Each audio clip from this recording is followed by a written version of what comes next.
what has been happening for most organisations is that their energy costs have been increasing rapidly, and there's been a need to have a look at energy.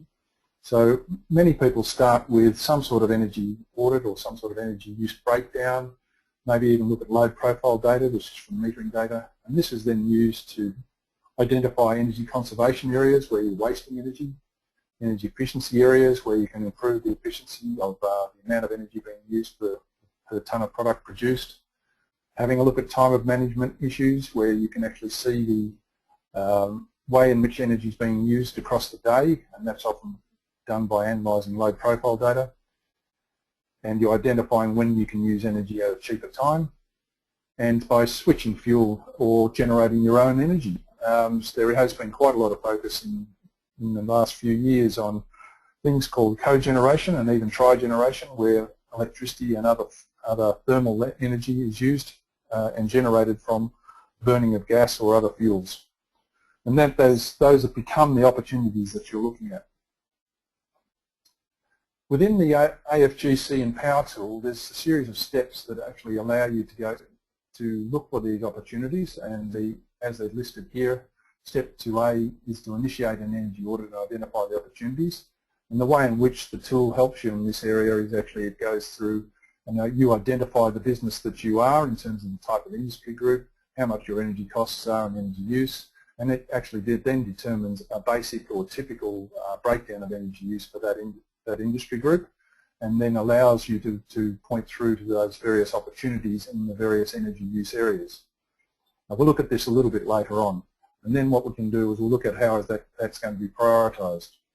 So things that actually may be included in that prioritised process is things like financial analysis, where you're looking at simple payback or net present value of a project, how much money is needed to actually fund this particular project, and cash flow considerations. All of those things are part of your decision-making process. But on top of that, you really need to be looking at things operationally and technically, the size of the opportunity, the risk of the operational disruption. All of these things are needed to be considered when you're looking at a particular opportunity. So we'll just have a little bit of a look at some of the potential areas you might need to look at from a point of view from a renewable energy project. Now, I'll just look at the solar PV one to begin with. For solar PV or photovoltaic cells, it's often considered that you're going to need some space to put them. So essentially, one of the areas that's looked at right here is actually the available space. And in fact, if you're putting in 100 kilowatts worth of solar PV, you're really going to need a fair bit of space. So you're either going to need space on your roof, or you're going to need space within your plant area. The other thing is whether or not the resource is available all of the time. In fact, for solar PV, it's not. It's only really available during the daytime and only for certain periods of that day. So you need to consider how big a system might be and whether or not you have the loads to justify that. There's also issues with network considerations when you need to either connect to the grid and the need to pay for network connections, or you can actually have a solar system where you don't connect to the grid and you just power part of the plant, and that may reduce costs for that project.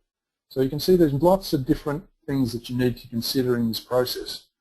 Wind power has similar sorts of issues to consider, and it actually has some bigger planning restrictions due to the fact that particularly in New South Wales, there's a new set of laws coming out where they actually are limiting where you can put a wind power generator or turbine, and that the limitation is that they can't be any closer than 2 kilometres to an existing domestic residence, which means limits where they can be located.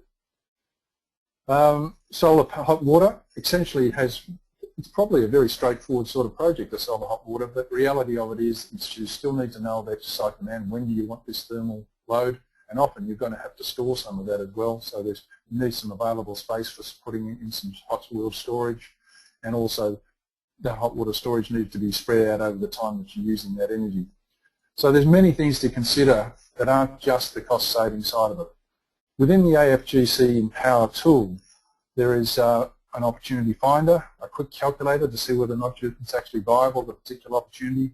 There's energy cost savings tools in there where you can go into it in more depth, and there's some demonstration sites that are going to be used for actually giving you some very good examples and case studies for that. So I'll just go on to the next step in the process, just looking at the tool itself. And what it does to begin with, it helps you through the process of making decisions about opportunities. So once you've gone through the analysis at the beginning, it comes down to it and says, look, do you currently use VSDs on your pumps and fans? Do you use high energy efficiency motors?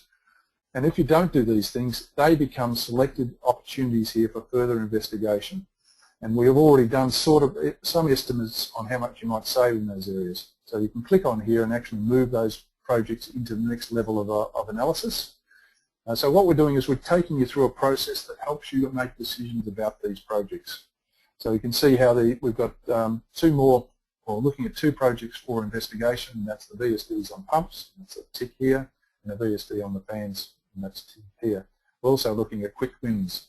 Quick wins are just those sorts of projects where if you do a small amount of improvement, is gained through fairly low cost activity. In the next stage, this is what is an interesting one to point out again from a point of view of the savings that can be made from a project. You can do a cost-saving analysis, but one of the things you need to do is consider a few technical things and a few operational things. And you can see here the analysis of the solar PV installation. It actually asks for what portion of business is operating during 6 a.m. to 6 p.m. In fact, solar generation is probably even more limited than that. It tends to be generating more from maybe 9 or 10 o'clock in the morning into maybe about down to 4 or 5 in the afternoon. But reality is the sun's available during those times. It also looks at how much roof space you might have, because if you're going to store it on the roof, you need to have that space for the system. And then it talks about the load. This load that's 1 kilowatts isn't really a good example, but generally 100 kilowatts might need quite a bit of space.